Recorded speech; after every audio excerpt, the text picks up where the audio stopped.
A shipment of gold worth $300 million vanished before it ever touched African soil. Not stolen by pirates, not swallowed by storms. Seized in broad daylight at a European port. Under Washington's shadow and with Trump's voice echoing across the world, Burkina Faso's treasure was frozen. Not by law, by power. In Ouagadougou, the shock felt like thunder under the ground. For Ibrahim Traoré, it was not business. It was theft. Gold mined with calloused hands meant to build schools, hospitals, and grain reserves, turned overnight into collateral for debts written in faraway capitals. The humiliation was clear. But from that humiliation rose defiance. This is the turning point. A young leader stands at the edge of history, and Africa faces the question it has avoided for generations. Can a continent that bleeds wealth to the world finally hold its own tomorrow? Do not look away.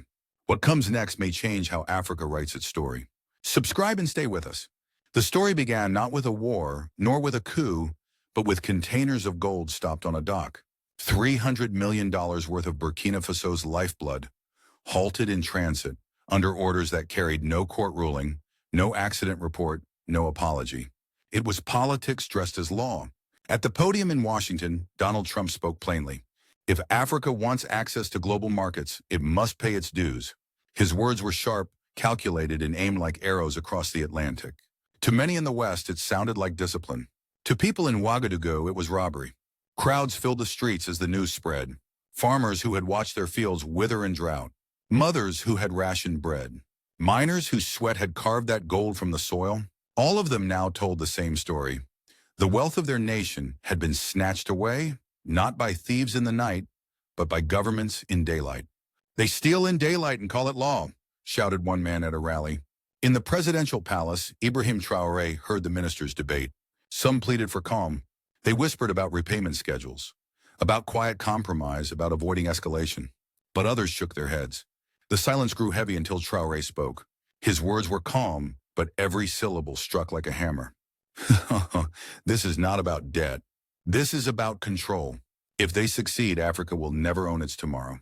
That was the moment the seizure ceased to be a financial dispute. It became an attack on sovereignty itself. The timeline moved quickly.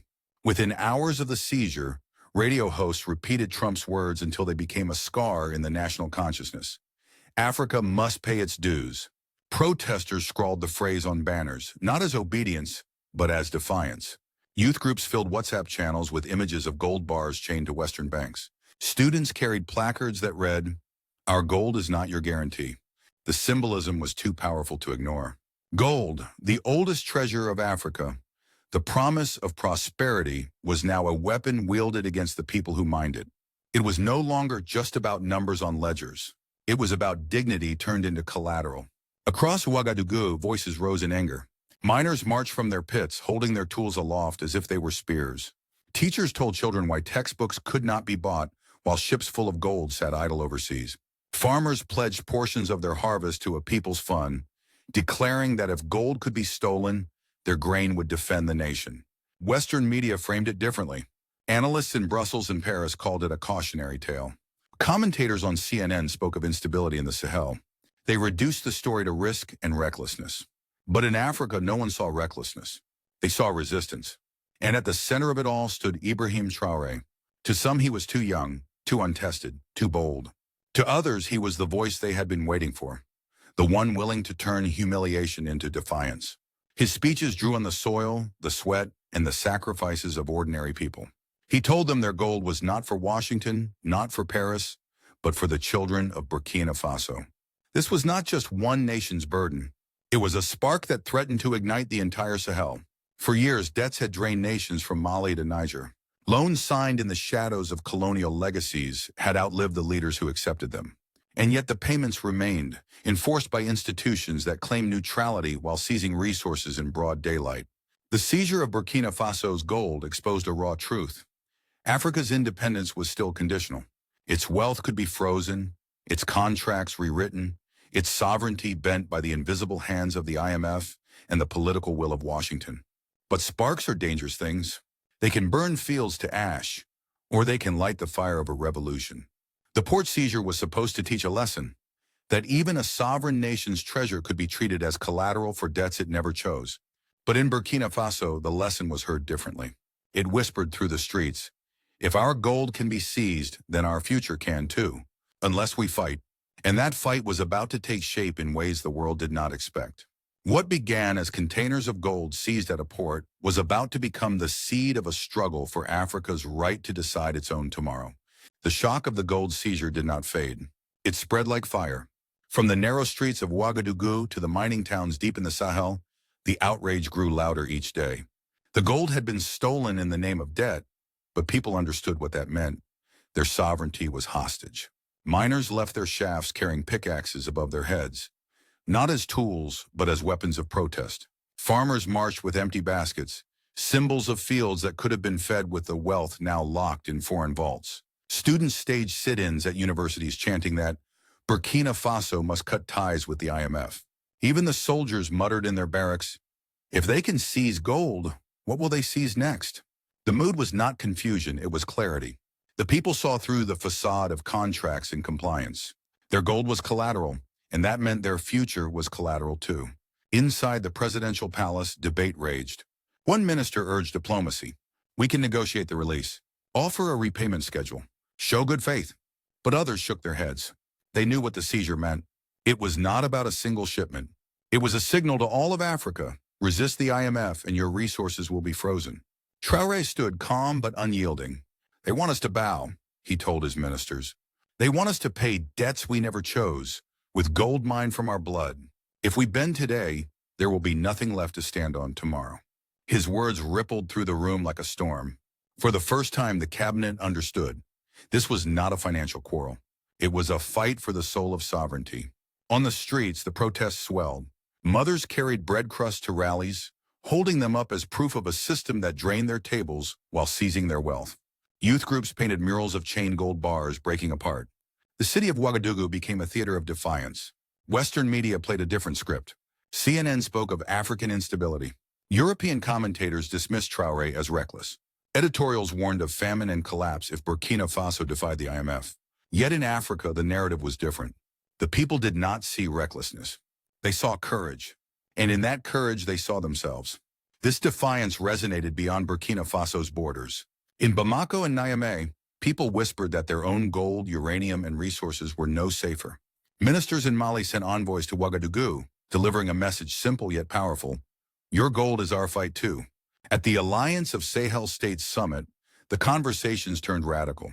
Around the table, leaders spoke of shipments delayed, reserves frozen, contracts rewritten by foreign powers. Traoré framed the reality. They are holding our gold because they know it is our strength. They call it collateral. I call it ransom. And if we accept ransom once, it will never end. The silence was heavy. Then a voice from Mali broke it. What if we stop sending gold through their ports? What if we keep it here in Africa? Heads turned. The unthinkable suddenly became possible. The African Gold Reserve, an idea once dismissed as fantasy, emerged as survival. The proposal electrified the room. Build an African vault beyond the reach of Brussels or Washington. Protect the gold with African soldiers. Refine it with African technology. Use it not as collateral for foreign debts, but as the foundation of Africa's own financial independence. Western governments scoffed. A European official muttered that Africa lacked the infrastructure, the unity, the discipline. But what they underestimated was the one resource Africa had in abundance: determination. On the streets, the idea spread faster than sanctions. Protesters no longer demanded just the return of the seized gold. They demanded a new system. Murals proclaimed, keep the gold, build the vault. Farmers pledged to contribute grain to a people's fund. Students debated how an African reserve could shield them from currency manipulation. The seizure that was meant to humiliate had backfired. Instead of isolating Burkina Faso, it was uniting the Sahel. Yet the higher the flames of defiance rose, the sharper the Western response became. In Europe, banks froze transactions tied to Burkina Faso. Insurance companies refused to cover exports from the Sahel. Humanitarian aid shipments were delayed under the pretext of compliance. The message was unmistakable. Resistance would be punished. Trump doubled down. At a press conference, he warned, these young leaders think they can defy the rules. But if Africa wants to sit at the table of global trade, it must first learn to follow the law. His law was IMF contracts. His law was dollar dominance. Anything else was chaos. But in Ouagadougou, the opposite message rang louder. The more the West threatened, the more the people rallied. Farmers vowed to plant for Africa, not for Europe. Students posted viral messages. If they fear it this much, it must be our only hope. Soldiers issued statements declaring their loyalty not to foreign creditors, but to their own republic. What was meant to be a lesson in obedience had become the birth of a continental rebellion. Yet this was only the beginning. If gold could be seized and people could endure sanctions, the question remained. What would the West do next to break this awakening? The seizure of gold was not just an act of financial pressure. It was a mirror held up to the reality Africa had long endured. The International Monetary Fund had written the rules for decades, and the rules were simple. Loans tied to conditions, conditions tied to control. The wealth of nations like Burkina Faso was never entirely their own. When the European port locked the shipment, ministers told Ibrahim Traoré that the gold had been classified as security against outstanding debt. Debt inherited from past regimes.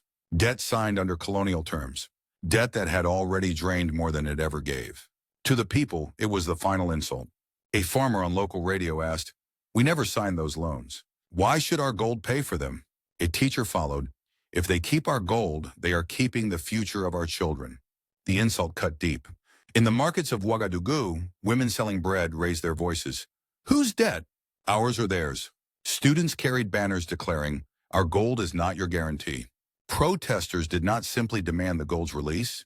They demanded freedom from the system that allowed it to be taken in the first place. Daily life bore the strain. Food prices climbed as imports were stalled.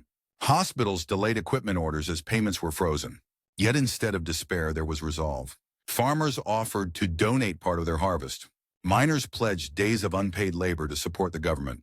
Ordinary people who had little left to give, gave still, because they believed the fight was not about money, but about dignity. Inside government walls, the pressure was heavier. Some advisors whispered of compromise, repayment schedules, extended negotiations, discreet talks with IMF officials. But others warned that compromise would only embolden further seizures. The cabinet was divided, and the air was thick with fear. Traoré listened in silence before breaking it. "This is not about debt," he repeated. "This is about control. If we bend, they will take more. If we stand, they will threaten. But if we do not stand now, there will be nothing left to defend." His words were both warning and prophecy. Across the Sahel, the tremors were felt. Mali and Niger watched closely, for their own resources were bound by similar debts. Ministers in those capitals asked quietly, if Burkina Faso's gold could be seized, what of their uranium, their oil, their reserves? The fear was not confined to one border. It was continental, and the danger was not only economic. Whispers spread of infiltration and subversion. Leaflets appeared in Ouagadougou, accusing Traoré of selling Africa to Russia and China, echoing the language Trump had used days earlier. Small protests sprouted, suspiciously well-funded, waving banners printed with professional precision. It was a familiar tactic. If sanctions could not break a government, perhaps division could. This was the shadow of an Ibrahim Traoré coup, not led by his hand, but plotted by foreign ones. Intelligence suggested offers of money and asylum had been made to discontented officers. The strategy was as old as empire. When you cannot bend a leader, you try to replace him. Yet the plot did not unfold as expected. Civilian groups formed neighborhood watches to expose provocateurs. Students patrolled their campuses to root out false organizations spreading propaganda. Even the military high command issued a rare joint statement. Our loyalty is to the Republic, not to foreign hands. Instead of dividing the nation, the whispers hardened its resolve. Still, the strain was real. With sanctions biting, daily life grew harsher. Families rationed meals. Medicines arrived late or not at all. Imports slowed to a trickle. Yet each sacrifice seemed to strengthen the people's sense that their suffering was not meaningless. They were paying not for failure but for freedom. And so the paradox emerged. What was meant to weaken Burkina Faso was making it stronger. The sanctions, the propaganda, the threats, they revealed the truth too nakedly. The people saw that sovereignty was not a gift, but a struggle, and that only through struggle could it be secured. But then came the revelation that would turn outrage into certainty, a leak from within Europe itself, exposing the secret hand behind the gold seizure. The turning point came not from Ouagadougou, but from Europe itself. A whistleblower leaked internal memos from a major European bank. The documents confirmed what many in Africa had long suspected. The gold seizure had not been neutral regulation. It had been ordered directly under pressure from Washington. with explicit instructions to treat African gold as collateral for IMF debts. The language in the memos was blunt, almost arrogant. One line read, "Without control of their gold, IMF leverage will collapse. This cannot be allowed." Another detailed contingency plans, covert funding for opposition groups, media campaigns to frame resistance as recklessness, and sanctions designed to suffocate. When the revelations reached African media, the effect was explosive. For years, Africans had been told that their struggles were the result of mismanagement or corruption. Now evidence showed it was design. What had been framed as responsibility was revealed as coercion. The West mask slipped, and the face beneath was power. Unapologetic and unashamed. Ibrahim Traoré seized the moment. Standing before the nation, he declared, "They said this was law. But law is not written in secret memos. Law is not the theft of another nation's wealth. This is not about debt. This is about domination." His words echoed across the continent, turning anger into pride. In Mali, Niger, Guinea, leaders who had once hesitated now leaned forward. They pledged uranium, bauxite, and reserves to join what the people were already calling a movement. In the Sahel's capitals, newspapers ran with headlines like "Our gold, their debt." On radio call-ins from Dakar to Kinshasa, voices rose with outrage. "They steal and call it justice." The international response was swift. Western governments scrambled. European officials denied, but the signatures on the memos were undeniable. Trump raged that fake leaks were undermining order. Yet his very words confirmed the fear. Africa was slipping from control. Financial newspapers in London and Paris warned that an African gold reserve could destabilize the dollar itself. Meanwhile, in Moscow, Beijing, and New Delhi, the reaction was very different. BRICS envoys arrived quietly in Ouagadougou with proposals: direct gold purchases, refining technology, alternative markets. What had begun as isolation now became an opening. The West's attempt to close doors had inadvertently opened others. Across Africa, the mood shifted.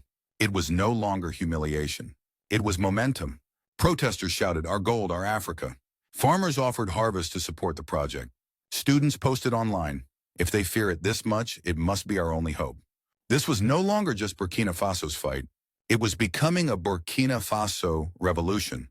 Not of guns or coups, but of dignity and unity, with gold as its banner and sovereignty as its demand. But could this fragile unity survive the storm of sanctions and sabotage that the West was preparing next? The vision that emerged from crisis was bold, almost unthinkable. An African gold reserve, guarded on African soil, beyond the reach of Brussels, Paris, or Washington. What had begun as a reaction to humiliation was now a proposal for transformation. For decades, such ideas had been dismissed as fantasy. But after the seizure, it sounded less like fantasy and more like survival. In secret meetings across Ouagadougou and Bamako, engineers drew sketches of vaults to be built in secure zones, reinforced by military protection.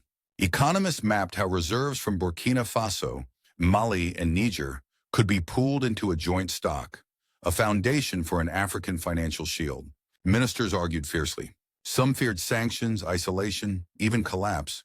"Without Western insurance, our exports will suffocate," one delegate warned. But others countered, "Do we not already suffocate under IMF terms? Did sanctions ever feed our people?" Traore cut through the noise with simple words. "They already suffocate us. Enough." His clarity silenced the room. For the first time, leaders saw the possibility of not reacting to the West, but planning for themselves.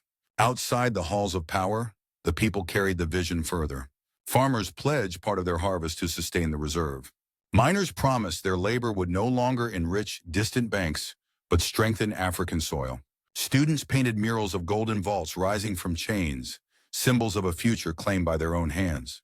Yet the risks were immense. European regulators tightened restrictions, freezing transactions and halting shipments. Western banks cut credit lines even to businesses unrelated to gold.